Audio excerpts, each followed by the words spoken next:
हाय, मैं सिकंदर भारती। आप सभी का स्वागत है हमारे एसएनसी न्यूज़ चैनल में। तो आइए जानते हैं आज की ताज़ा खबर।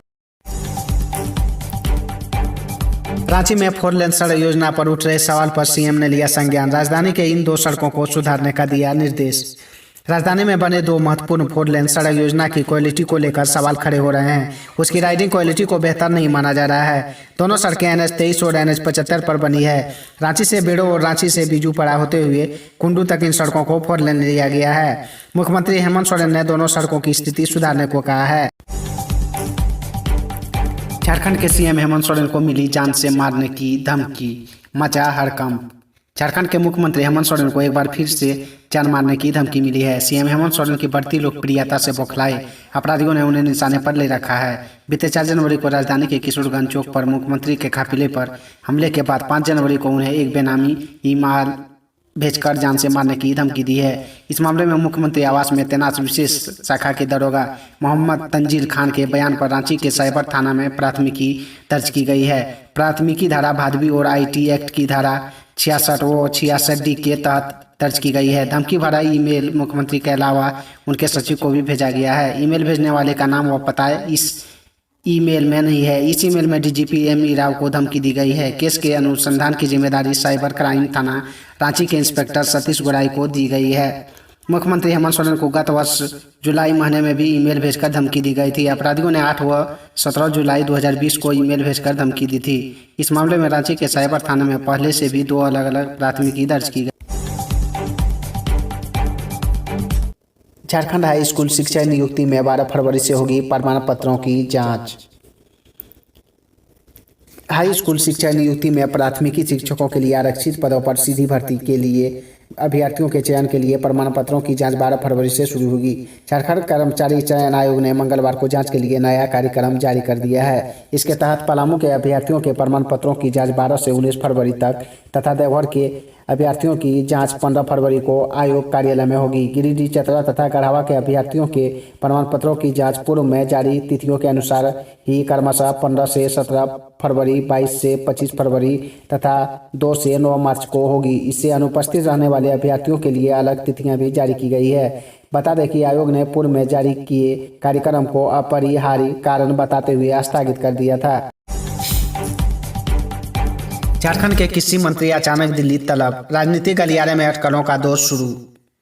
झारखंड के कृषि मंत्री और कांग्रेस नेता बादल पत्रलेख को अचानक दिल्ली मुख्यालय में तलब किया गया है। इसके बाद एक बार फिर प्रदेश कांग्रेस में अटकलों का दौर शुरू हो गया है। 2 दिन पहले ही प्रदेश अध्यक्ष डॉक्टर रामेश्वर उरांव दिल्ली गए थे। इस दौर को लेकर उन्होंने व्यक्तिगत कारणों के आधार पर यात्रा की बात कही थी। उन्होंने आग्रह किया था कि इस यात्रा का कोई राजनीतिक अर्थ नहीं निकाला जाए, लेकिन 2 दिन बाद ही बादल पत्रलेख के तलब होने से राजनीतिक गलियारों में सरगर्मी बढ़ गई है। वर्तमान कमेटी का विरोध कर रहे कांग्रेस नेता और पूर्व केंद्रीय मंत्री सुबोध कांत साहेब पिछले कुछ दिनों से दिल्ली कैंप कर रहे हैं। झारखंड लोक सेवा आयोग ने निकाली 4 साल की वैकेंसी। झारखंड लोक सेवा आयोग JPSC ने नई वैकेंसी निकाली है। झारखंड सरकार के विभिन्न विभागों में कई पदों पर नियुक्तियां की जाने वाली है। इसके लिए JPSC ने झारखंड संयुक्त सिविल सेवा परीक्षा 2021 का नोटिफिकेशन जारी कर दिया है। JPSC परीक्षा का नोटिफिकेशन jpsc.government.in पर जारी किया गया है। इसमें पदों के नाम और संख्या, महत्वपूर्ण तारीखों, योग्यताओं, परीक्षा पैटर्न और सिलेबस तक की पूरी जानकारी दी गई है। ACB की टीम ने पलामू के तरहसी पंचायत सेवक को घूस लेते किया गिरफ्तार। झारखंड के पलामू जिले अंतर्गत तरहसी के पंचायत सेवक उमाकांत सिंह को ACB की टीम ने घूस लेते गिरफ्तार किया है। आरोपी पंचायत सेवक कुआं निर्माण के लिए घूस की मांग की थी।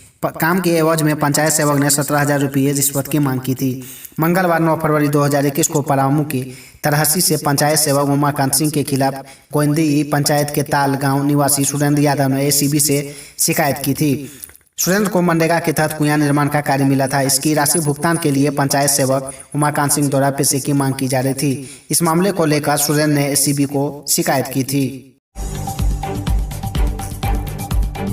PM मोदी के आंदोलन जीवी वाले बयान पर राकेश टिकैत का पलटवार। बोले हम आंदोलन करते हैं, हम जुमलेबाज तो नहीं।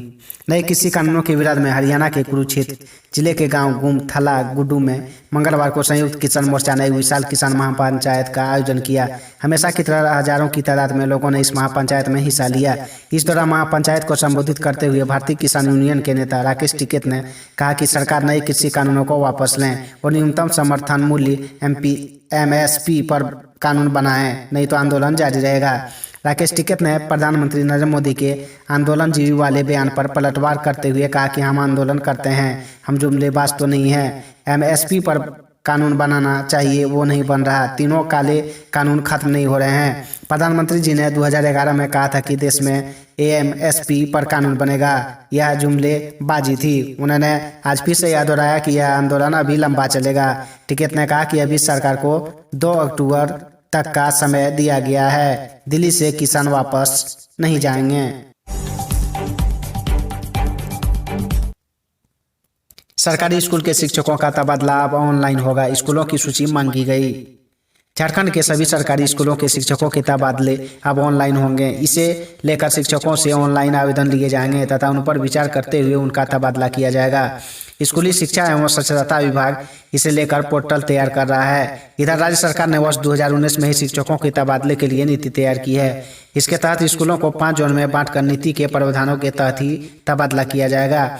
इधर प्राथमिक शिक्षा निदेशालय ने सभी जिला शिक्षा अधीक्षक से 5 जोन में बांटे गए स्कूलों का ब्यौरा बूथ तक मांगा है। इसके तहत किस जोन में कितने स्कूल हैं उनकी संख्या जिलावार तलब की गई है, ताकि इस पोर्टल पर अपलोड कर तबादले की प्रक्रिया शुरू की जा सके। यह ब्यौरा प्रत्येक प्राथमिकी स्कूलों के अलावा प्राथमिक एवं माध्यमिक दोनों स्कूलों के लिए एक साथ की मांग की गई थी।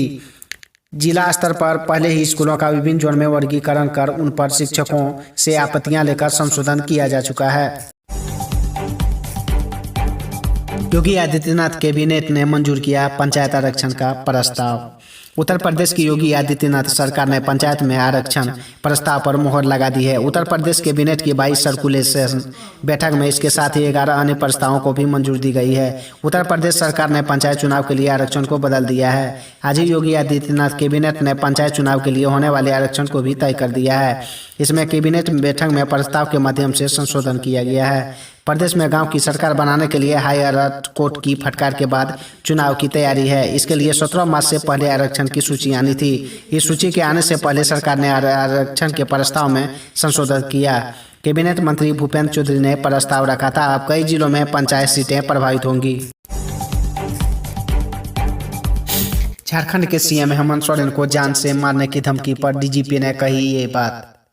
झारखंड के CM हेमंत सोरेन को जान से मारने की धमकी ईमेल पर मिलने के बाद सूबे में माहौल गर्म है। मुकदमा दर्ज कर लिया गया है एवं पुलिस आगे की कार्रवाई करने में जुटी है। इसी बीच सूबे के पुलिस के मुखिया ME राव ने कहा कि हिम्मत है तो ईमेल पर धमकी देने वाले सामने आए, उन्हें पता चल जाएगा। उन्होंने कहा कि वैसे धमकी देने वाले को जल्द ही पकड़ लिया जाएगा। बकौल DGP बेकार की बातों पर ध्यान नहीं रहता, काम पर ध्यान देता हूँ। DGP जमशेदपुर में मीडिया से मुखातिब थे। DGP ने पुलिस के आला अधिकारियों के साथ बैठक कर अपराध की समीक्षा की तथा अपराधियों को मांद में घुसाने की बाबत जरूरी निर्देश दिए। ठेकेदार पंचम सिंह के कई ठिकानों पर आयकर छापेमारी। आय व्यय से जुड़े दस्तावेजों की IT अधिकारियों ने की जांच। झारखंड की राजधानी रांची के बड़े ठेकेदार पंचम सिंह के कई ठिकानों पर मंगलवार को आयकर विभाग की अलग अलग टीम ने छापेमारी की। बताया जा रहा है कि आयकर विभाग की टीम सुबह सुबह अपने आवास पर पहुंची और आय व्यय से जुड़े दस्तावेजों को खंगाला। जानकारी के मुताबिक पंचम सिंह रक्षा मंत्री राजनाथ सिंह के रिश्तेदार हैं। छापेमारी करने पहुंची आयकर विभाग की टीम पटना अपने लैपटॉप, प्रिंटर और कागज भी लेकर आई है। अनुमान लगाया जा रहा है कि IT अधिकारियों को पेन ड्राइव, हार्ड डिस्क में कई ऐसे दस्तावेज मिले हैं जिसका प्रिंट निकालकर IT अधिकारी अपने साथ रखना चाहते हैं। आयकर अधिकारियों की टीम अन्य ठिकानों पर भी आवश्यक दस्तावेज खंगालने में जुट रही। सूत्रों से मिली जानकारी के अनुसार आयकर विभाग के 50 अधिकारियों की टीम पंचम सिंह के मोराबादी स्थित आवासीय कार्यालय पहुंची। झारखंड में जल्द खुल सकते हैं 8वीं, 9वीं व 11वीं के स्कूल। शिक्षा निदेशालय तैयार कर रहा प्रस्ताव। 10वीं एवं 12वीं के बाद अब कक्षा 8वीं 9वीं तथा 11वीं के लिए भी स्कूल शीघ्र खोले जा सकते हैं। इसकी तैयारी चल रही है। झारखंड माध्यमिक शिक्षा निदेशालय द्वारा इसका प्रस्ताव तैयार कर स्वीकृति के लिए गृह कारा एवं आपदा प्रबंधन विभाग को भेजा जा रहा है। यदि इस पर स्वीकृति मिलती है तो अभिभावकों की सहमति से इन कक्षाओं के लिए बच्चे स्कूल बुलाए जा सकते हैं। स्वीकृति मिलने पर सरकारी स्कूलों के साथ साथ निजी स्कूल भी खोले जा सकते हैं। अभी 10वीं तथा 12वीं की कक्षाओं के लिए ही स्कूल खोले जा रहे हैं। 8वीं 9वीं एवं 11वीं तक की कक्षाओं के लिए स्कूल को खोलने के पीछे मंशा यह है कि बच्चों को कम से कम 1 से 3 माह तक भी ऑफलाइन पढ़ाई का मौका मिल जाए। यह भी संभावना जताई जा रही है कि 1 से 3 माह ऑफलाइन पढ़ाई सुनिश्चित करने के लिए अगला शैक्षणिक सत्र अप्रैल के बजाय मई जून में शुरू हो। बता दें कि स्कूल कॉलेज और कोचिंग खोलने को लेकर पूर्व में 5 फरवरी को ही बैठक होनी थी। हालांकि इस बैठक के लिए कोई प्रस्ताव उस समय स्कूली शिक्षा एवं साक्षरता विभाग को नहीं भेजी गई थी। अब यह बैठक 19 फरवरी को होगी। इसे देखते हुए यह प्रस्ताव भेजा जा रहा है। झारखंड के सभी मंदिरों को हिंदू धार्मिक न्यास पार्षद में कराना होगा पंजीयन। बाबा मंदिर समेत अन्य से मांगा आय व्यय का ब्यौरा। झारखंड के सभी मंदिरों को अब झारखंड राज्य हिंदू धार्मिक न्यास पार्षद में पंजीयन कराना होगा। अब तक राज्य के 668 मंदिरों में से लगभग 100 मंदिरों का ही पार्षद में पंजीयन हुआ है। दरअसल राज्य सरकार ने विधि विभाग के प्रधान सचिव संजय प्रसाद को दिसंबर 2020 में पार्षद का प्रशासक नियुक्त किया है। उन्होंने बताया कि राज्य के मंदिरों की संपत्ति के रखरखाव और संचालन में पारदर्शिता के लिए पार्षद की ओर से कार्रवाई शुरू कर दी गई है। एक वेबसाइट बनाने को लेकर उनकी IT विभाग के सचिव से बात की है ताकि राज्य के सभी मंदिर और धर्मशालाओं को लिंक किया जाए। इसके कोई भी श्रद्धालु कहीं से भी मंदिर में दर्शन करने का समय और धर्मशिला की बुकिंग ऑनलाइन कर सकेगा। साथ ही इससे मंदिर की आय में पारदर्शिता आएगी। उन्होंने बताया कि देवघर के बाबा मंदिर, दुमका के बासुकी मंदिर और इटखोरी स्थित मां भद्रकाली मंदिर सहित 22 मंदिर व धर्मशालाओं को नोटिस भेजकर वार्षिक आय व्यय का ब्यौरा मांगा गया है। परिजन दहेज की मांग पर अड़े रहे। युवक ने बिना दहेज के लिए मंदिर में युवती संग रचाई शादी। सतगवां थाना क्षेत्र में मंगलवार को युवक द्वारा परिजनों के विरुद्ध बिना दहेज के लिए शादी करने की बात चर्चा में रही। युवक के परिजन ज्यादा दहेज की मांग पर अड़े हुए थे, जबकि लड़की की फैमिली ज्यादा दहेज देने में असमर्थ थी। इस बीच लड़के ने बिना दहेज शादी करने का फैसला लिया और सकरी नदी स्थित मेरसवा शिव मंदिर में विवाह रचाया। युवक के इस कदम की हर तरफ प्रशंसा हो रही है। झारखंड DGP ने नक्सलियों को दी नसीहत, बोले जल्द लौटे मुख्य धारा में वरना होगा सफाया। पश्चिम सिंहभूम जिला अंतर्गत टोकोलो थाना क्षेत्र में नक्सलियों के खिलाफ चलाए जा रहे ऑपरेशन को लेकर राज्य के पुलिस महानिदेशक DGP MV राव ने मंगलवार को पश्चिमी सिंहभूम का दौरा किया। इस दौरान उन्होंने जहां सुरक्षा बलों का हौसला बढ़ाया, वहीं नक्सलियों को सख्त चेतावनी भी दी। उन्होंने कहा कि सरकार की कोशिश है कि नक्सली जल्द मुख्य धारा में जुड़ें। ऐसा नहीं करने पर पुलिस नक्सलियों पर अंकुश लगाने को सक्षम है।